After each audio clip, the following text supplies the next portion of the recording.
ಹರೇ ಕೃಷ್ಣ, ಎಲ್ರಿಗೂ ನಮಸ್ಕಾರ. ಗೀತಾ ಚಿಂತನೆಯಲ್ಲಿ ನಾವು 2ನೇ ಅಧ್ಯಾಯದ 18ನೇ ಶ್ಲೋಕದವರೆಗೂ ಭಗವಂತ ಏನ್ ಹೇಳ್ತಾ ಇದ್ದಾನೆ ಅನ್ನೋದರ ಅರ್ಥವನ್ನ, ತಾತ್ಪರ್ಯವನ್ನ ತಿಳ್ಕೊಳ್ಳುವಂತಹ ಪ್ರಯತ್ನವನ್ನ ಮಾಡಿದ್ವಿ. ಇವಾಗ ಮುಂದುವರೆದು 19, 20, 21ನೇ ಶ್ಲೋಕಗಳಲ್ಲಿ ಭಗವಂತ ನಮಗೆ ಏನ್ ತಿಳಿಸ್ಕೊಡ್ತಾನೆ ಅನ್ನೋದನ್ನ ನೋಡೋಣ. ಅದರಲ್ಲೂ 20ನೇ ಶ್ಲೋಕ ಈ ಇಡೀ ಅಧ್ಯಾಯದಲ್ಲಿ one of the most important shlokas ಅಂತ ನಾವು ಯಾವ್ದನ್ನ ನೋಟ್ ಮಾಡಬಹುದು ಅದರಲ್ಲಿ ಒಂದಾಗಿದೆ. ಹಾಗಾಗಿ ಇದು ತುಂಬಾ ಅರ್ಥಪೂರ್ಣವಾಗಿದೆ. ವಿಡಿಯೋವನ್ನ ಕೊನೆಯವರೆಗೂ ನೋಡಿ ಭಗವಂತ ಹೇಳೋದನ್ನ ಅರ್ಥ ಮಾಡ್ಕೊಳ್ಳೋ ಪ್ರಯತ್ನ ಮಾಡೋಣ. ಯ ಏನಂ ವೇತ್ತಿ ಹಂತಾರಂ ಯಶ್ಚೈನಂ ಮನ್ಯತೆ ಹತಂ ಉಭೌ ತೌ ನ ವಿಜಾನೀತೋ ನಾಯಂ ಹಂತಿ ನ ಹನ್ಯತೆ ನ ಜಾಯತೆ ಮ್ರಿಯತೆ ವಾ ಕದಾಚಿನ್ನಾಯಂ ಭೂತ್ವಾ ಭವಿತಾ ವಾ ನ ಭೂಯಃ ಅಜೋ ನಿತ್ಯ ಶಾಶ್ವತೋಯಂ ಪುರಾಣೋ ನ ಹನ್ಯತೆ ಹನ್ಯಮಾನೇ ಶರೀರೇ ವೇದಾ ವಿನಾಶಿನಂ ನಿತ್ಯಂ ಯ ಏನಮಜಮವ್ಯಯಂ ಕಥಂ ಸ ಪುರುಷಃ ಪಾರ್ಥ ಕಂ ಘಾತಯತಿ ಹಂತಿಕಂ. ಈಗ ಒಂದೊಂದಾಗಿ ಈ ಶ್ಲೋಕಗಳ ತಾತ್ಪರ್ಯದ ಚಿಂತನೆಯನ್ನ ಮಾಡ್ತಾ ಬರೋಣ. ಮೊದಲನೇದಾಗಿ 19ನೇ ಶ್ಲೋಕದಲ್ಲಿ ಭಗವಂತ ಏನ್ ಹೇಳ್ತಿದ್ದಾನೆ ಅಂದ್ರೆ, ಯಾರು ಜೀವಿ ಕೊಲ್ಲುತ್ತಾನೆ ಅಂತ ಭಾವಿಸ್ತಾನೋ ಮತ್ತೆ ಜೀವಿ ಕೊಲ್ಲಲ್ಪಡ್ತಾನೆ ಅಂತ ಭಾವಿಸ್ತಾನೋ ಇಬ್ಬರಿಗೂ ತಿಳುವಳಿಕೆ ಇಲ್ಲ. ಯಾಕಂದ್ರೆ ಆತ್ಮ ಕೊಲ್ಲೋದೂ ಇಲ್ಲ, ಕೊಲ್ಲಲ್ಪಡೋದೂ ಇಲ್ಲ ಅಂತ. ಎಷ್ಟು ಆಳವಾಗಿದೆ ಕೃಷ್ಣನ ಮಾತಿನ ಅರ್ಥ ಅಂದ್ರೆ, ನಾವು ಈಗಾಗಲೇ ಹಿಂದಿನ ಶ್ಲೋಕಗಳಲ್ಲಿ ತಿಳ್ಕೊಂಡ ಹಾಗೆ ಆತ್ಮ ಸಾವನ್ನ ಅಪ್ಪೋದೇ ಇಲ್ಲ. ಆತ್ಮಕ್ಕೆ ಸಾವು ಅಂತ ಇಲ್ವೇ ಇಲ್ಲ. ಸಾವು ಏನಿದ್ರು ದೇಹಕ್ಕೆ ಮಾತ್ರ. ಹಾಗಾಗಿ ಜೀವಿ ಒಬ್ಬನನ್ನ ಕೊಲ್ತಾನೆ ಅಂತ ತಿಳ್ಕೊಳ್ಳೋದು ತಪ್ಪು, ಆತ ಕೊಲ್ಲಲ್ಪಡ್ತಾನೆ ಅಂತ ತಿಳ್ಕೊಳ್ಳೋದು ತಪ್ಪು. ಯಾವ ಜೀವಿ ಕೂಡ ಸ್ವತಂತ್ರನಾಗಿಲ್ಲ. ಎಲ್ಲ ಜೀವಿಗಳು ಕೂಡ ಪರತಂತ್ರವೇ ಆಗಿರೋದು. ನಾವೆಲ್ಲರೂ ಕೂಡ ಭಗವಂತನ ಅಧೀನದಲ್ಲಿದ್ದೀವಿ. ಹೇಗೆ ಕನ್ನಡಿ ಮುಂದೆ ನಾವು ನಿಂತ್ಕೊಂಡಾಗ ನಾವು ಬಿಂಬಮೂರ್ತಿಯಾಗಿ ನಾವು ಏನ್ ಮಾಡ್ತೀವೋ ನಮ್ಮ ಚಲನೆಯನ್ನ ಅನುಸರಿಸೋದು ಪ್ರತಿಬಿಂಬ. ಅದೇ ತರ ಭಗವಂತ ಬಿಂಬಮೂರ್ತಿ, ನಾವು ಆತನ ಪ್ರತಿಬಿಂಬ. ಹಾಗಾಗಿ ನಾವೆಲ್ಲರೂ ಕೂಡ ಅವಲಂಬಿತವಾಗಿರೋದು ಭಗವಂತನ ಮೇಲೆ. ನಾವ್ಯಾರೂ ಕೂಡ ಸ್ವತಂತ್ರರಲ್ಲ. ಸ್ವತಂತ್ರ ಅಂತ ಈ ಸಂಪೂರ್ಣ ಜಗತ್ತಲ್ಲಿ ಇರೋದು ಒಬ್ಬನೇ, ಅದು ಆ ಭಗವಂತ. ಹಾಗಾಗಿ ನಾವೇ ಕೊಲ್ಲುತ್ತೀವಿ ಅಂತ ಅನ್ಕೊಳ್ಳೋದು ತಪ್ಪು. ಮೊದಲನೇದಾಗಿ ಆತ್ಮವನ್ನ ಕೊಲ್ಲೋದಿಕ್ಕೆ ಸಾಧ್ಯನೇ ಇಲ್ಲ.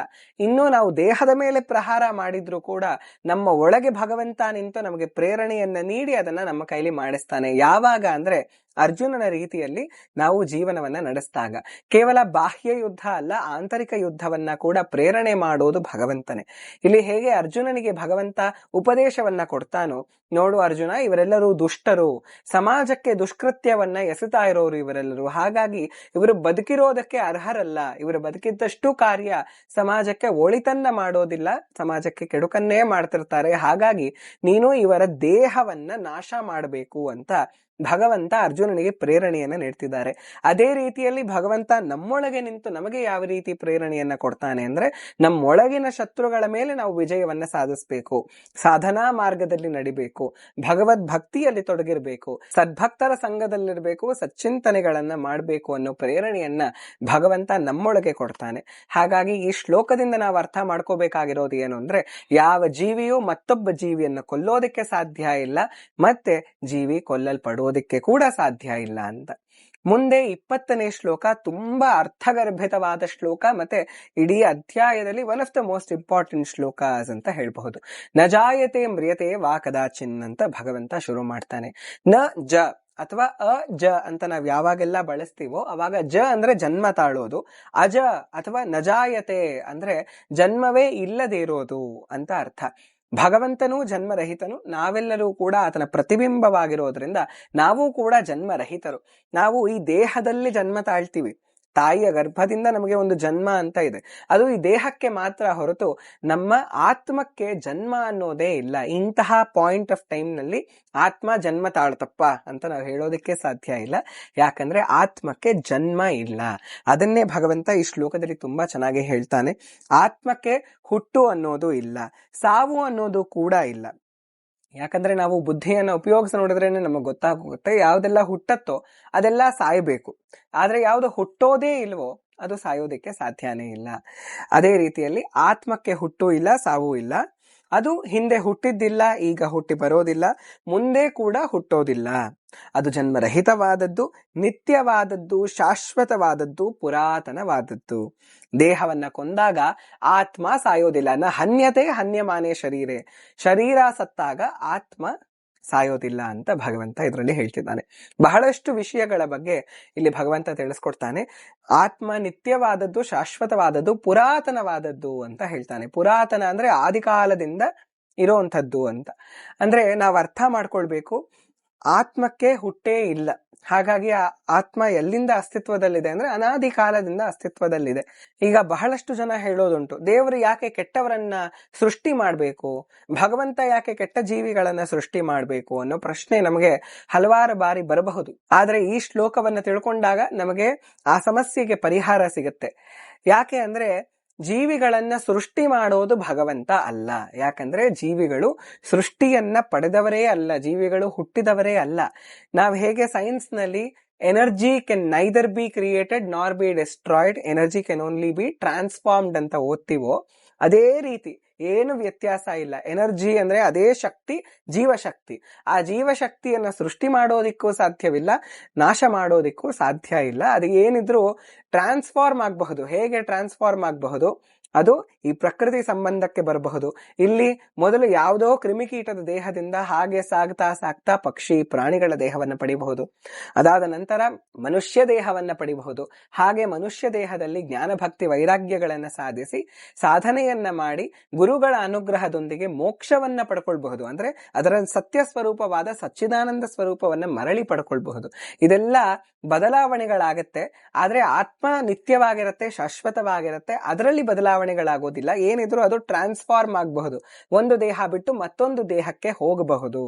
ಅದನ್ನ ನಾವು ಅರ್ಥ ಮಾಡ್ಕೋಬೇಕು. ಸೈನ್ಸ್ ನಲ್ಲಿ ಕೂಡ ನಾವು ಇದನ್ನೇ ಓದ್ತಿರೋದು. ಇಲ್ಲಿ ಭಗವಂತ ಕೂಡ ಅದೇ ಹೇಳ್ತಿದ್ದಾನೆ, ಆತ್ಮ ಹುಟ್ಟೋದಿಲ್ಲ, ಇವಾಗ ಹುಟ್ಟಿ ಬರೋದಿಕ್ಕೆ ಸಾಧ್ಯ ಇಲ್ಲ, ಮುಂದೆ ಕೂಡ ಯಾವುದೋ ಸಮಯದಲ್ಲಿ ಹುಟ್ಟತ್ತೆ ಅಂತ ಕೂಡ ನಾವು ಹೇಳಕ್ಕಾಗಲ್ಲ. ಯಾಕಂದ್ರೆ ಆತ್ಮ ಅನಾದಿ ಕಾಲದಿಂದ ಅಸ್ತಿತ್ವದಲ್ಲಿದೆ. ಅದಕ್ಕೆ ಜನ್ಮವೂ ಇಲ್ಲ, ಮೃತ್ಯುವೂ ಇಲ್ಲ. ದೇಹ ಸತ್ತಾಗ ಆತ್ಮ ಸಾಯತ್ತೆ ಅಂತ ನಾವು ತಿಳ್ಕೊಳ್ಬಾರ್ದು. ಯಾಕಂದ್ರೆ ದೇಹದ ನಾಶ ಅದರ ನಾಶ ಅಷ್ಟೇ. ಆತ್ಮಕ್ಕೆ ಸಪರೇಟ್ ಆದ ಅಸ್ತಿತ್ವ ಇದೆ. ಅದು ಯಾವಾಗ್ಲೂ ಕೂಡ ಅಸ್ತಿತ್ವದಲ್ಲಿ ಇದ್ದೇ ಇರುತ್ತೆ ಅಂತ ಭಗವಂತ ಈ ಶ್ಲೋಕದಲ್ಲಿ ಹೇಳ್ತಾನೆ. ಇದು ನಮಗೆ ಕಠೋಪನಿಷತ್ತಲ್ಲಿ ಕೂಡ ನೋಡೋದಿಕ್ಕೆ ಸಿಗತ್ತೆ. ಈ ಎಲ್ಲ ಜ್ಞಾನ ಭಗವಂತ ಏನ್ ಕೊಡ್ತಾನೆ, ನಮ್ಮ ಮೇಲೆ ಎಷ್ಟು ಅನುಗ್ರಹ ಆತನಿಗೆ, ಎಷ್ಟು ಕರುಣೆ ಆತ ನಮ್ಮ ಮೇಲೆ ತೋರಿಸ್ತಾನೆ ಅಂದ್ರೆ, ಈತ ಇದನ್ನ ಹೇಳಿದ್ದು ದ್ವಾಪರದ ಅಂತ್ಯದ ಸಮಯದಲ್ಲಿ. ಯಾಕಂದ್ರೆ ಒಂದು ಅರ್ಜುನ ಯುದ್ಧ ಮಾಡೋ ಹಾಗೆ ಮಾಡ್ಬೇಕಿತ್ತು, ಹೌದು. ಆದ್ರೆ ನಿಜವಾದ ಪರ್ಪಸ್ ಏನು ಇದರದ್ದು ಅಂದ್ರೆ, ನಾವು ಸರ್ವೋಪನಿಷದೋ ಗಾವೋ ದೋಗ್ಧ ಗೋಪಾಲನಂದನ ಪಾರ್ಥೋ ವತ್ಸ ಸುಧೀರ್ ಭೋಕ್ತ ದುಗ್ಧಂ ಗೀತಾಮೃತಂ ಮಹತ್. ವತ್ಸವಾಗಿ, ಕರುವಾಗಿ ಅರ್ಜುನ ಭಗವದ್ಗೀತೆಯನ್ನು ಅಮೃತವನ್ನ ಸ್ವಲ್ಪ ಮಾತ್ರ ಕುಡಿಯೋದು. ಆದ್ರೆ ಕರುವಿಗಿಂತ ಜಾಸ್ತಿ ನಾವೆಲ್ಲರೂ ಹೇಗೆ ಹಾಲನ್ನ ಕುಡಿದೀವೋ ಅದೇ ರೀತಿಯಲ್ಲಿ ಭಗವಂತ ಈ ದ್ವಾಪರ ಇನ್ನೇನು ಮುಗಿಯುತ್ತೆ, ಕಲಿಯುಗ ಶುರುವಾಗತ್ತೆ. ಅವಾಗ ಎಲ್ಲ ಭಕ್ತರಿಗೆ ವೇದಾಧ್ಯಯನ ಮಾಡೋದು, ಉಪನಿಷತ್ತುಗಳನ್ನ ಓದೋದು ಎಲ್ಲ ಕಷ್ಟ ಆಗಬಹುದು. ಯಾಕಂದ್ರೆ ಅಷ್ಟು ಸಾವಿರ ಶ್ಲೋಕಗಳನ್ನ ಓದಿ ಅದನ್ನ ಕಂಠಸ್ಥ ಮಾಡಿಕೊಂಡು ಜೊತೆಗೆ ನಂತರ ಅದನ್ನ ಅರ್ಥ ಕೂಡ ಮಾಡ್ಕೊಳ್ಳೋದಕ್ಕೆ ಕಷ್ಟ ಆಗಬಹುದು. ಅವರ ಜೀವನ ಬದಲಾಗ್ತಾ ಇರುತ್ತೆ. ಹಾಗಾಗಿ ಎಲ್ಲರಿಗೂ ಜ್ಞಾನವನ್ನ ಪಡ್ಕೊಳ್ಳುವಂತಹ ಒಂದು ಸುಲಭವಾದ ಮಾರ್ಗ ಕೊಡಬೇಕು ಅಂತ ಭಗವಂತ ಅರ್ಜುನನನ್ನ ನೆಪ ಮಾಡಿಕೊಂಡು ಭಗವದ್ಗೀತೆ ಅನ್ನೋ ಜ್ಞಾನವನ್ನ ನಮಗ್ ಕೊಡ್ತಾನೆ. ಹಾಗಾಗಿ ನಾವು ಈ ಶ್ಲೋಕದಲ್ಲೇ ನೋಡೋ ಹಾಗೆ ಎಲ್ಲ ಉಪನಿಷತ್ತುಗಳ ಸಾರ ಇದೊಂದೇ ಶ್ಲೋಕದಲ್ಲಿ ಭಗವಂತ ನಮಗ್ ತಿಳಿಸ್ಕೊಟ್ಬಿಡ್ತಾನೆ. ಆತ್ಮದ ನಿತ್ಯತೆ, ಜನ್ಮ ಇಲ್ಲದೆ ಇರೋದು, ಮೃತ್ಯು ಇಲ್ಲದೆ ಇರೋದು, ಅನಾದಿ ಕಾಲದಿಂದ ಅಸ್ತಿತ್ವದಲ್ಲಿರೋದು ಎಲ್ಲ ಕೂಡ ಕಠೋಪನಿಷತ್ತನ್ನ ಸೇರಿದಂತೆ ಹಲವಾರು ಉಪನಿಷತ್ತುಗಳಲ್ಲಿ ಚರ್ಚೆಯಾಗಿರೋ ವಿಷಯ. ಅದನ್ನ ಭಗವಂತ ನಮಗೆ ಎಷ್ಟು ಸುಲಭವಾಗಿ ಅರ್ಥ ಮಾಡಿಸ್ಕೊಡ್ತಾನೆ ನೋಡಿ. ಈ ಶ್ಲೋಕಕ್ಕೆ ಇನ್ನೊಂದು ರೀತಿಯಲ್ಲಿ ಕೂಡ ಅರ್ಥವನ್ನ ಮಾಡಬಹುದು. ಇಲ್ಲಿ ಆತ್ಮನ ಬಗ್ಗೆ ಮಾತಾಡ್ತಿದ್ದಾರೆ ಅಂತ ನಾವು ನೋಡಬಹುದು. ಅದ್ರ ಜೊತೆಗೆ ಭಗವಂತನ ಬಗ್ಗೆ ನಡೀತಾ ಇದೆ ಮಾತು ಅಂತ ಕೂಡ ನಾವು ಅರ್ಥ ಮಾಡ್ಕೊಳ್ಬಹುದು. ಯಾಕಂದ್ರೆ ಆತನಿಗೂ ಕೂಡ, ಆತ ಅಯೋನಿಜ, ಮೊಟ್ಟ ಮೊದಲನೇ ಬಾರಿಗೆ ಆತ ಇಲ್ಲಿ ಭೂಮಿಯ ಮೇಲೆ ಬಂದಾಗ ಯಾವುದೋ ಯೋನಿಯಿಂದ ಜನ್ಮ ತಾಳುವಂತೆ ಕಾಣಿಸ್ಕೊಳ್ತಾನೆ. ಆದ್ರೆ ಆತ ಯೋನಿಯಿಂದ ಜನ್ಮ ತಾಳೋದಿಲ್ಲ. ಅಯೋನಿಜನಾದ ಭಗವಂತ, ಆತನಿಗೆ ಜನ್ಮ ನೀಡೋದಕ್ಕೆ ಯಾರಿಗೂ ಸಾಧ್ಯ ಇಲ್ಲ. ಯಾಕಂದ್ರೆ ಆತ ಸಂಪೂರ್ಣ ಜಗತ್ತನ್ನ ಸೃಷ್ಟಿ ಮಾಡಿರೋನು. ಆ ಜಗನ್ನಾಥನಿಗೆ ಸೃಷ್ಟಿ ಮಾಡೋದಕ್ಕೆ ಯಾರಿಗೂ ಸಾಧ್ಯ ಆಗೋದಿಲ್ಲ. ಹಾಗಾಗಿ ಆತ ದೇವಕಿಯ ಹೊಟ್ಟೆಯಲ್ಲಿ ಗರ್ಭದಲ್ಲಿ ಇದ್ದಾನೆ ಅಂತ ಕಾಣಿಸೋದು ಈ ಕಂಸನಂತಹ ರಾಕ್ಷಸರಿಗೆ ಭ್ರಾಂತಿ ಉಂಟು ಮಾಡೋದಕ್ಕೆ ಹೊರತು ಆತ ಸಚ್ಚಿದಾನಂದ ಸ್ವರೂಪದಿಂದಲೇ ಬಂದಿದ್ದಾನೆ ಅಂತ ಎಲ್ಲ ಸದ್ಭಕ್ತರಿಗೆ ತಿಳಿದಿರುತ್ತೆ. ಅದೇ ರೀತಿಯಲ್ಲಿ ಭಗವಂತನಿಗೂ ಕೂಡ ಜನ್ಮ ಇಲ್ಲ, ಮೃತ್ಯು ಇಲ್ಲ. ಆತ ಜನ್ಮ ಮೃತ್ಯು ಜರ ವ್ಯಾಧಿಗಳನ್ನ ಮೀರಿದವನು, ವೈಕುಂಠ ನಿವಾಸಿ. ಆ ವೈಕುಂಠ ಅಂದ್ರೇನೆ ಯಾವ ರೀತಿಯ ಕುಂಠಗಳು ಇಲ್ಲ ಅಂತ. ಅಂದ್ರೆ ಜನ್ಮ ಮೃತ್ಯು ಜರ ವ್ಯಾಧಿಯನ್ನ ಮೀರಿದ್ದು ಆತನ ಲೋಕ. ಆ ಲೋಕದ ಅಧಿಪತಿಯಾದ ಭಗವಂತ ವೈಕುಂಠಾಧಿಪತಿ. ಆತ ಇವೆಲ್ಲವನ್ನ ಮೀರಿದವನು. ಆತನೂ ಕೂಡ ರಾಮ ಕೃಷ್ಣ ಎಲ್ಲ ಅವತಾರಗಳಲ್ಲಿ ಕಾಣಿಸ್ಕೊಳ್ತಾನೆ. ಆದ್ರೆ ಆತನ ಸಚ್ಚಿದಾನಂದ ಸ್ವರೂಪದಲ್ಲಿ ಯಾವುದೇ ಭೇದ ಇರೋದಿಲ್ಲ. ಅದೇ ಸ್ವರೂಪದಿಂದ ಆತ ಪ್ರತಿ ಅವತಾರದಲ್ಲೂ ಕಾಣಿಸ್ಕೊಳ್ತಾನೆ. ಹಾಗಾಗಿ ಅದರಲ್ಲಿ ಬದಲಾವಣೆಗಳಾಗತ್ತೆ ಅಂತ ನಾವು ಚಿಂತನೆ ಮಾಡಬಾರ್ದು.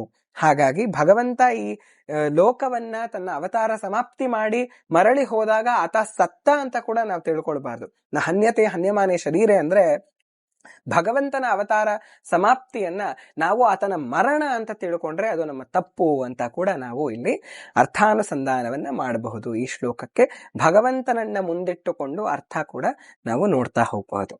ಮುಂದೆ 21ನೇ ಶ್ಲೋಕದಲ್ಲಿ ಭಗವಂತ ಹೇಳ್ತಾನೆ, ವೇದಾವಿನಾಶಿನಂ ನಿತ್ಯಂ, ವೇದ ಅವಿನಾಶಿನಂ ನಿತ್ಯಂ ಅಂತ ಹೇಳ್ತಾನೆ. ಅಂದ್ರೆ ಹೇ ಪಾರ್ಥ, ಆತ್ಮ ಅವಿನಾಶಿ, ಅದು ನಿತ್ಯವಾದದ್ದು, ಅದಕ್ಕೆ ಹುಟ್ಟಿಲ್ಲ, ಕ್ಷಯವಿಲ್ಲ ಅಂತ ತಿಳಿದವನು ಹೇಗೆ ಯಾರನ್ನಾದರೂ ಕೊಲ್ಲೋದಕ್ಕೆ ಸಾಧ್ಯ ಅಥವಾ ಕೊಲ್ಲಿಸೋದಕ್ಕೆ ಸಾಧ್ಯ ಅಂತ ಭಗವಂತ ಪಾರ್ಥನನ್ನ ಪ್ರಶ್ನೆ ಮಾಡ್ತಿದ್ದಾರೆ. ಇವಾಗ ಪಾರ್ಥನಿಗೆ ಮುಖ್ಯವಾದ ಚಿಂತೆ ಏನು ಅಂದ್ರೆ, ಅಯ್ಯೋ ನಾನ್ ಕೊಲ್ಬೇಕಲ್ಲ ನನ್ನ ಬಾಂಧವರನ್ನ, ನನ್ನ ತಾತನನ್ನ, ನನ್ನ ಗುರುಗಳನ್ನ, ನನ್ನ ಕಸಿನ್ಸ್ ಅನ್ನ, ಅಣ್ಣ ತಮ್ಮಂದಿರನ್ನ ನಾನೇ ಕೊಲ್ಲಬೇಕಲ್ಲ ಅನ್ನೋದು ಅರ್ಜುನನ ಚಿಂತೆ. ಇಲ್ಲಿ ಭಗವಂತ ಹೇಳ್ತಿದ್ದಾನಲ್ಲ, ಆತ್ಮಕ್ಕೆ ಹುಟ್ಟಿಲ್ಲ, ಕ್ಷಯ ಇಲ್ಲ, ನಾಶ ಇಲ್ಲ. ಯಾರು ಇದನ್ನ ತಿಳಿತಾನೋ, ಆತ್ಮ ನಿತ್ಯವಾದದ್ದು ಅಂತ ಯಾರು ತಿಳಿತಾನೋ, ಅವಿನಾಶಿ ಆದದ್ದು, ನಾಶ ಮಾಡೋದಕ್ಕೆ ಸಾಧ್ಯವಾಗದ್ದು ಅಂತ ಯಾರು ತಿಳಿತಾನೋ, ಆತ ಯಾರನ್ನಾದ್ರೂ ಕೊಲ್ಲೋದಿಕ್ಕೆ ಅಥವಾ ಕೊಲ್ಸೋದಿಕ್ಕೆ ಹೇಗ್ ಸಾಧ್ಯ ಆಗತ್ತೆ ಅರ್ಜುನ?